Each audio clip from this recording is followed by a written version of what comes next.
SSC GD 2022 आव फैनाय profit and लसनि कुइसन खालामनि। बेहाय कुइसना मा होनदों? महन is selling at table at rupees 2832. If his profit is 18%, then what is the cost price of the table? बेहाय मा महननि सेलिं प्राइसखौ होनाय दङ, ओमफ्राय बियो बेसेबां प्रफिट जादों 2832 नि फाननानै बेसेबां प्रफिट जादों बेखौ होनाय दं। अब्ला बिनि बायनाय बेसेन एबा कस्ट प्राइसखौ सोंदों बे कुइसनाव। दा बेबायदि कुइसनखौ साननो थाखाय जोंना मोनसे फर्मुला दङ, बेनो जाबाय मा नैबे। बे फर्मुलायानो जाबाय एसपि माने मा selling price. Selling price is equal to 100 plus profit percent divided by 100 into CP. CP माने मा कस्ट प्राइस बायनाय बेसेन। थिग बेबादिनो जुदि मा लस पार्सेन्टेज होनाय थायो अब्ला मा गोजौआव जे प्लास प्रफिट पार्सेन्ट लिरदोंमोन ना बेहाय माइनास लस पार्सेन्टेज लिरदेरबानो जाबाय। खालि बेल' मोनसे डिफारेन्स दङ। होमबा जोङो बे फर्मुलाखौ नैबे गोजौनि फर्मुलाखौ बाहायनानै जोंना मा प्रफिट पार्सेन्टेज आरो मा सेलिं प्राइस होनाय दं नालाय जों गोजौनि फर्मुलाखौ बाहायनानै कुइसन नाम्बार 1 खौ साननोसै। होमबा जोंना फर्मुलाया मा selling price is equal to 100 plus profit percent divided by 100 into cost price. बे सेलिं प्राइसआ बेसेबां होनाय दङ कुइसनाव 2832 होनाय दङ सेलिं प्राइसनि महननि सेलिं प्राइसआ 2832 सेलिं प्राइसआ इक्वल टू 100 प्लस प्रफिट पार्सेन्टआ बेसेबां दं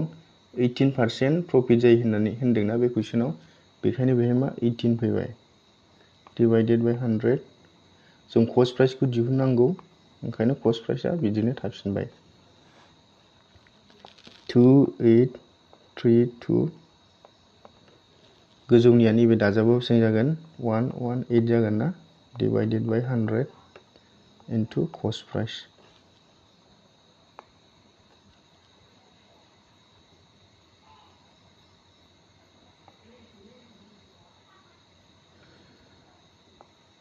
जुदि कस्ट प्राइसखौ लाखिनानै बे कस्ट प्राइसखौ लाखिनानै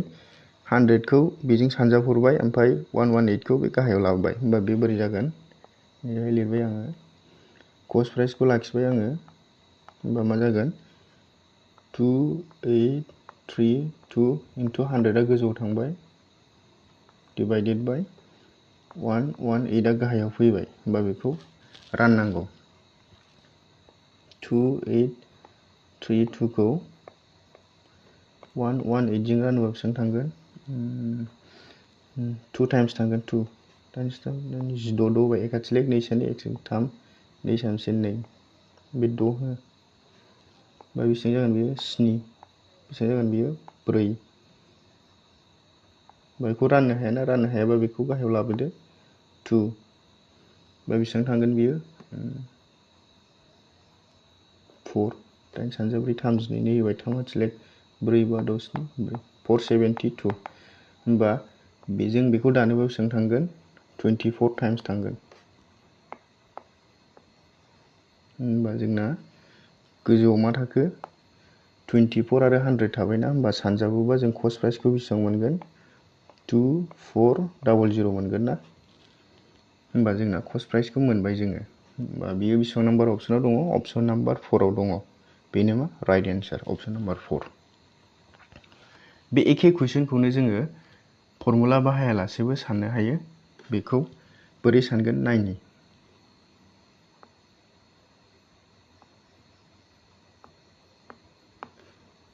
फर्मुला बाहायालासे मारै सानगोन बेनो जाबाय मा बे कुइसनाव मा 18% होनाय दं, प्रफिटआ 18% होनाय दङ। होमबा जों 18% खौ लासै 18%। बे 18% खौ जुदि फ्रेक्सनाव लाङोबा बोरै जागोन 18 डिवाइडेड बाय 100। बे बेसेबांजों दानजागोन 2 जों। 2 जों दानोबा गोजौना 9 थाबाय, गाहायना बेसेबां थागोन 50 थाबायना। होमबा जोङो मा 18% खौ फ्रेक्सनाव लिरोबा मारै लिरनो हागोन 9/50 जों बिदि लिरनो हागोन ना। होनबा बे कुइसनाव जोंहा मा दिहुननांगौमोन कस्ट प्राइस ना। आङो कस्ट प्राइसखौ हमना लानोसै cost price is equal to मा नैबे 50 खौ मा आङो कस्ट प्राइस होननानै हमनानै लानोसै जों जेरेखम आगोलहाय स्कुलाव फरायबा जोङो x होननानै हमना लायोमोन ना जों बेहाय x लानाय नङा बेहाय मा आङो नैबे गाहायाव जे दं 50 दं ना बे 50 खौनो मा कस्ट प्राइस होननानै हमना लाबाय बेखौ हमनानै लानायनि जाहोनानो जाहैबाय मा केलकुलेसना इजि जागोन बेहाय मा कस्ट प्राइसखौ आं 50 होननानै हमना लाबाय ओमफ्राय बे कुइसनाव मा होनबावदों प्रफिटआ 18% होनदों ना प्रफिटआ मानि सायाव जायो कस्ट प्राइसनि सायाव जायो बेखायनो जों प्रफिटखौ दिहुनसै होमबा प्रफिटआ बेसेबां जागोन मा कस्ट प्राइसनि 18% जागोन ना होमबा कस्ट प्राइसआ बेसेबां कस्ट प्राइसआ जोंना 50 ना होमबा 50 नि 18% 50 नि 18% आ बेसेबां मा 9 बेनि मिनिङा नैबेनि मिनिङा मा होननाय जादों बे 50 नि 18% आ 9 होननाय जादों ओमफ्राय जोंना बेहाय कुइसनाव होनाय दङ प्रफिटआ 18% नालाय प्रफिटआ मानि सायाव जायो कस्ट प्राइसनि सायाव होमबा कस्ट प्राइसखौ जुदि जों 50 हमोबा 50 नि 18% आ बेसेबां मा 9 होमबा 9 आ मा प्रफिट फैबाय डाइरेक्ट नोंसोर सानना देखायनि आङो 50 नि 18% ना प्रेक्टिकेलि खालायना देखायनोसै आङो 50 जों 100 खौ दानोबा 2 जों दानोबा 9 फैबाय ना बे जाबाय बाय सेलिं प्राइसआ बेसेबां फैगोन सेलिं प्राइसआ बेसेबां फैगोन ceiling price is equal to मा 59 फैगोन आं मोनसे आगोल सिगाङाव पार्ट 2 आव आं मोनसे फर्मुला फोरोंदोंमोन ना प्रफिट इज इकुवेल टु मा selling price minus cost price बे फर्मुलायाव लाङोबानो नोंसोर मा बेखौ मोनगोन आरो नङाबा सिम्पलिबो साननो हायो जुदि बुस्थुखौ 50 नि बायबाय 50 नि बायनानै जुदि 9 प्रफिटआव फानो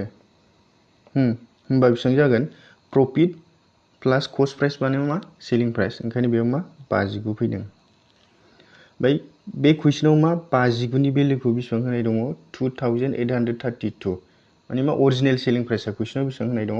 2832 होनाय दङ होमबा मा 59 नि भेलुखौ कुइसनाव बेसेबां होनाय दङ 2832 होनाय दङ होनबा जों 1 नि भेलुखौ दिहुनसै 1 नि भेलुखौ दिहुनबा बेसेबां जागोन रानदो 2832 खौ 59 जों रानोबा बेसेबां जागोन 2832 खौ 59 जों रानोबा बेसेबां जागोन बेसेबां फैगोन बियो 4 4 टाइम्स थाङोबा 9 सानजा 4 36 द' होबाय 3 हाथिलेख 20 23 बेसेबां जागोन बे 7 फैगोन ना 7 ओमफ्राय बे 4 2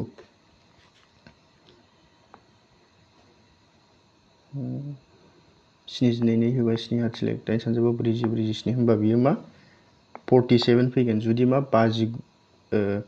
2832 खौ 59 जों रानोबा ओरै 2832 खौ जुदि 59 जों रानोबा 1 इउनिटनि भेलु दिहुननांगौ नालाय होमबा बेसेबां फैगोन बियो 48 फैगोन होनबा जोंना कुइसनाव माखौ सोंदोंमोन कस्ट प्राइसखौ सोंदोंमोन ना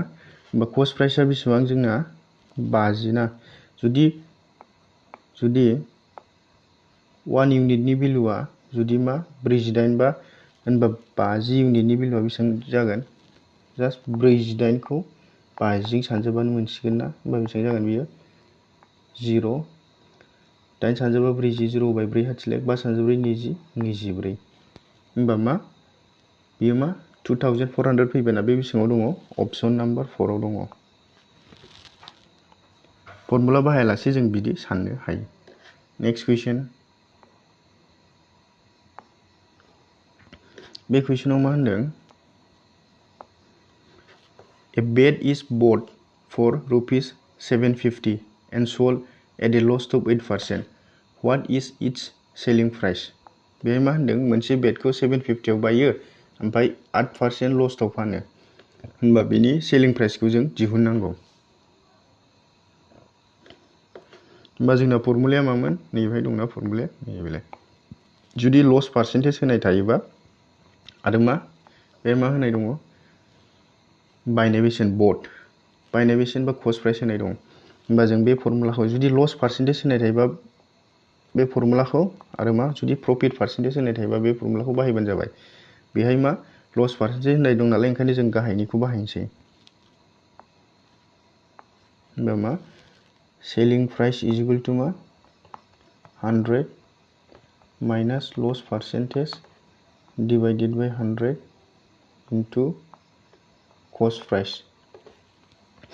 सेलिं प्राइस दिहुननांगौ सेलिं प्राइसखौ बिदिनो लाखिबाय 100 माइनास लस पार्सेन्टेजआ बेसेबां 8 लस पार्सेन्टेजआ बेसेबां बेहाय 8% ना ओंखायनो बेहाय मा 8 फैबाय 100 इनटु कस्ट प्राइसआ बेसेबां 750 कुइसनाव होनाय दङ 750 but bet is but for rupees 750 होनदों नालाय बायनाय बेसेना 750 ओंखायनो कस्ट प्राइसआ होमबा ceiling price is equal two बे गोजौना बेसेबां जागोन 100 निफ्राय 8 थांबा बेसेबां जागोन 92 100 इनटु 750 ना बे 0 जों बेखौ दानबाय बाय 5 जों दानोबा बेसेबां फैगोन 2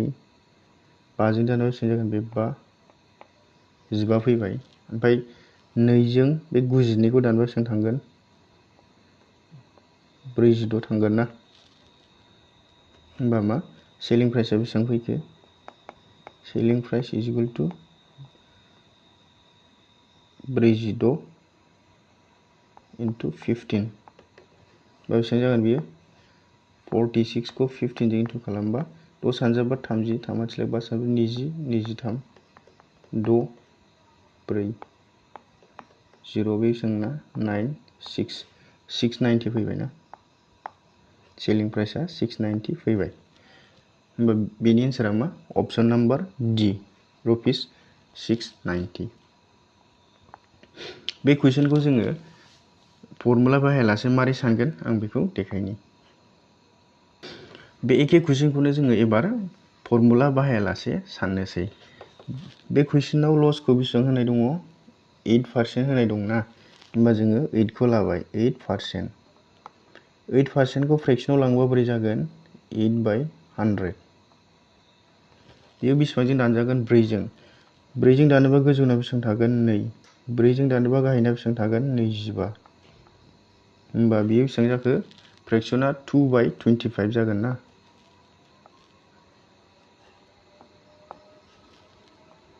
2 बाय 25 होमबा आङो बेहाय कस्ट प्राइसखौ हमनोसै कस्ट प्राइसखौ आङो दहायनि बायदि फार्स्ट कुइसननि बायदि गाहायनिखौनो हमबाय 25 बेखौ हमनायनि जाहोना जाबाय मा केलकुलेसना इजि जायो डाइरेक्ट जायो नाय बे कुइसनाव मा लस जादों होनदों बेसेबां 8% होमबा मा लसनि एमाउन्टआ बेसेबां फैगोन लसआ मानि सायाव जायो लस एबा प्रफिटआ कस्ट प्राइसनि सायाव जायो ओंखायनो जोङो मा कस्ट प्राइसनिफ्राय 8% खौ दिहुननोसै बेहाय बेसेबां मा होनदों 8% लस जायो नालाय ओमफ्राय जों कस्ट प्राइसखौ 25 हमदों नालाय होमबा 25 नि 8%आ बेसेबां 2 होमबा 2 नि लसआ बेसेबां फैगोन होमबा 2 फैगोन 25 नि 8%आ 2 बेखायनो बेहाय 2 फैदों लसआ मानो होनना बुङोबा कुइसनावनो मा लस अफ 8% होनदों नालाय होनबा जों सेलिं प्राइसखौ मोनसिगोन बे सेलिं प्राइस दिहुननायनि फर्मुलाया मा सिगाङावनो आं पार्ट 2 फोरोंदोंमोन मा लस इज इक्वल टु मा cost price minus selling price लसआ बेसेबां फैदों 2 कस्ट प्राइसआ बेसेबां 25 सेलिं प्राइस माइनास जुदि आं सेलिं प्राइसखौ ओरैथिंजाय लाबोयो ओमफ्राय 2 खौ ओरै लायो होमबा बेसेबां जागोन सेलिं प्राइसआ प्लास जागोन ना होमबा बियो 2 आ माइनास जाबाय नालाय 23 फैगोन होमबा सेलिं प्राइसआ बेसेबां फैखो 23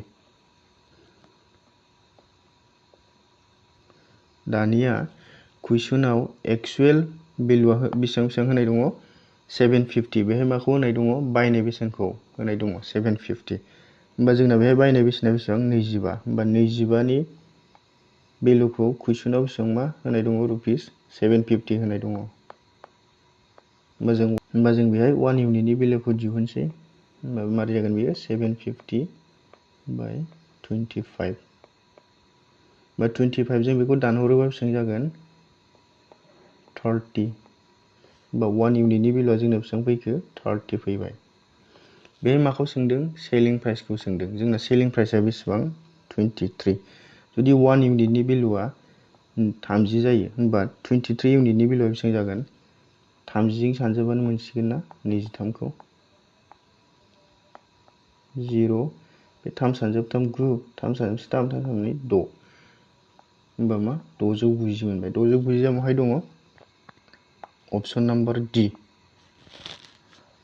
दिनैनि भिडिअआ एसेनोसै गोजोन्थों थेंक इउ